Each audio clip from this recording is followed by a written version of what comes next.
Hello and welcome back to another episode of TÄCHES Teaches.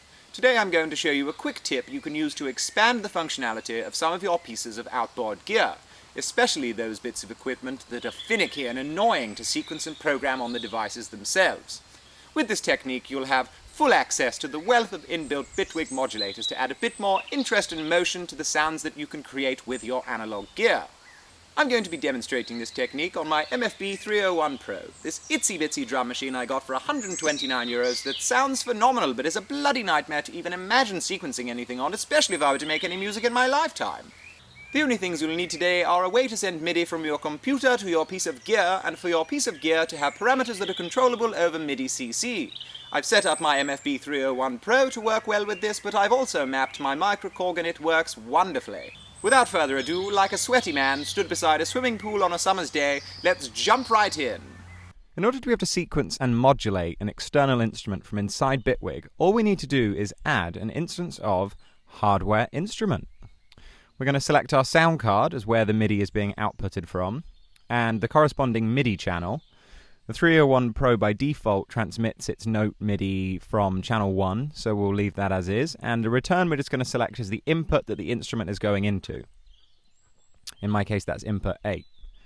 If I go over here to the user guide for the MFB 301 Pro, we can see which note corresponds to which sound. It's interesting to note as well that from C2 upwards, they're all fixed sounds. So there's like a long attack kick or a low snare drum. We don't want those. We want to be able to use the notes from C1 up to C2, because those are the ones that we can then alter with the CC values. So I'm just going to go ahead now and I'm going to draw in a simple pattern.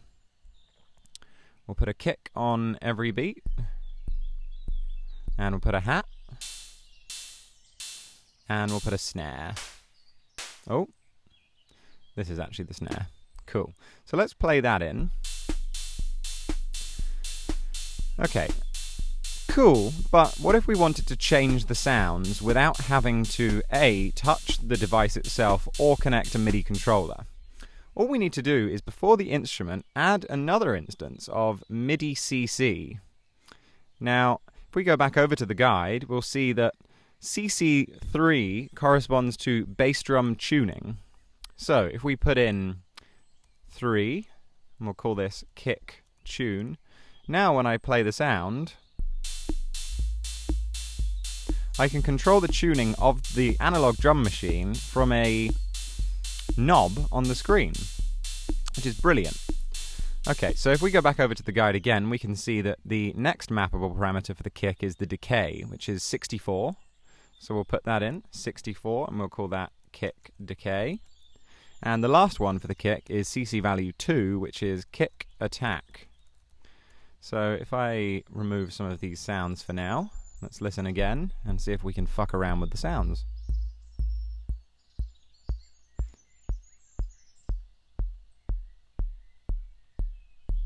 Quite cool. So below that, we can then add the next parameters, which we, in this case, let me just capitalize that T.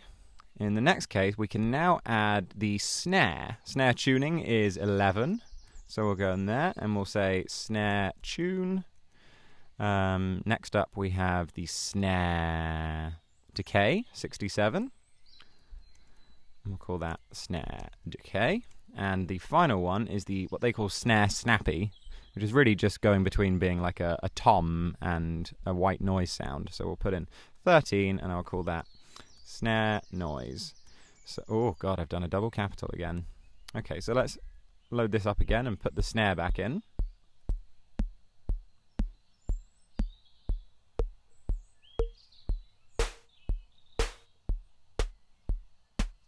Cool.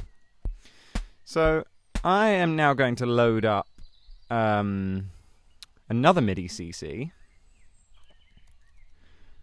and we're going to add a few more of the other sounds, because obviously we only have 8 spaces on a MIDI CC. So now we'll call this guy Tom Tune, Tom Decay, and Tom Attack. We'll go back over to the guide, and obviously this works for any MIDI CC controllable values on your synth or drum machine or whatever it is you're using. We'll go here now to Tom Tune, which is 19, tom decay, which is 20, and the final one, tom attack, which is 79. And now if we put the tom sound in, which I think is this guy, now we can play around with the tom tuning as well.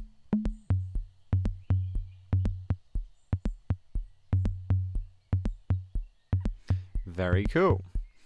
Okay, so I'm just going to pause the video while I map out the rest of the MIDI CC values that we have in here to be able to control all of the rest of the sounds. That's the kick, the hi-hat, the snare, the cymbal, the clap, the tom-tom, the bongo, and the clave. So I'll see you in a sec. Okay, welcome back. I have mapped out all of the tuning, decay, and attack for the kick, the tuning, decay, and attack for the snare, similarly for the tom, the bongo, the clave, the hat, the cymbal, and the clap. And now they're all mapped out on separate MIDI CCs. And we could leave it there and we'd be able to obviously automate specific things, or we'd be able to add modulators to the individual MIDI CCs. But I want to take it one step further in simplification. So we're going to highlight all of the pieces, and we're going to press Command G to group them. And if we now double click this, we can close it all up, which actually we don't want to do quite yet. First of all, we're going to navigate to the Show Remote Controls feature here. And by default, you have gain and common, whatever that is in this case. But we want to add a new page. And on this new page, we're now going to click the little Wi-Fi kind of streaming icon, and we're going to click the first parameter on the first MIDI CC. Then we'll do the same with the second and the third, and we'll do that to the snare as well. Cool. So now we can go here and we can change the name of that to kick tune, kick decay, and kick attack. The one below can be snare tune, snare decay, and snare attack. Oh, sorry, snare noise in this case. And all we need to do now here as well is just double click the name, and we can call that kick and snare. Okay, in order to add more parameters, all we have to do is click again and do add a new page. On this next one, we can go through and map the next set of MIDI CC values. And we'll go through there.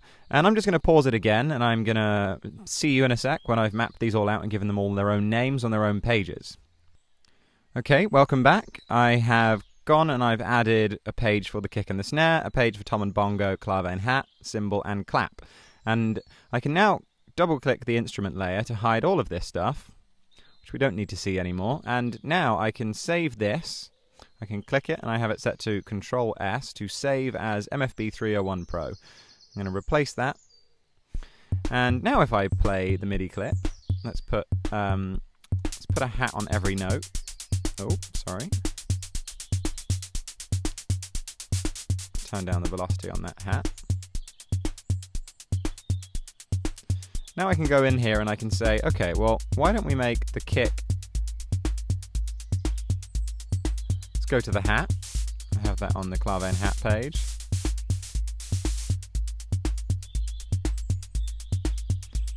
Cool. So what I'm sure you're now getting excited about is the fact that this relatively rudimentary little drum machine can now be processed with all of the magic of the Bitwig's internal modulation system.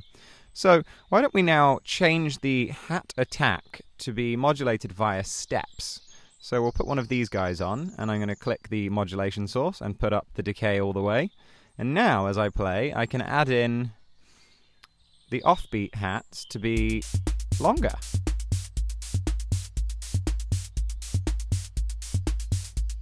Can add a few more bits here. Cool. We could also then go in and change the tuning of the tom with another steps. So we could change tom tuning on here. We have to go.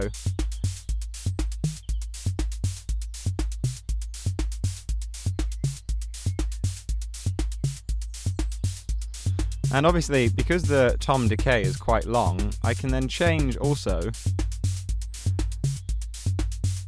And if I bring up the smoothing, I can make some sort of weird wobble effects that I don't think I'd be able to do if I was just playing them in.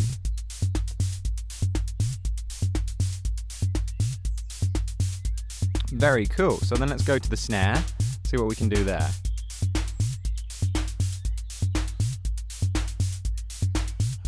We could change the decay length of the kick as well. So let's put a steps on the decay of the kick. So we'll bring the decay down and we'll bring this up. So now let's try and change the decay of the kick.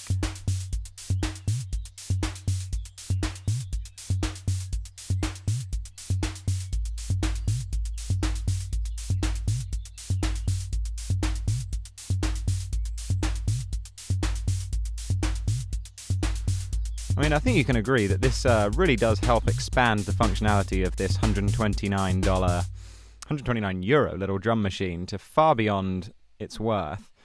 Well, I hope that's been helpful. And just imagine how many possibilities there are for using this on other instruments or other devices. I have my microKORG set up as well, so that not only can I then touch knobs on that, but I can also then use Bitwig's modulation system to control a lot of the parameters that are on board through the computer. And obviously putting LFOs on resonance and cutoff frequencies, especially if you then are vocoding things with that, it's just the possibilities really are endless. I do hope that today's lesson has been useful to you on your journey of musical discovery, and as always, happy Saturday and happy creating!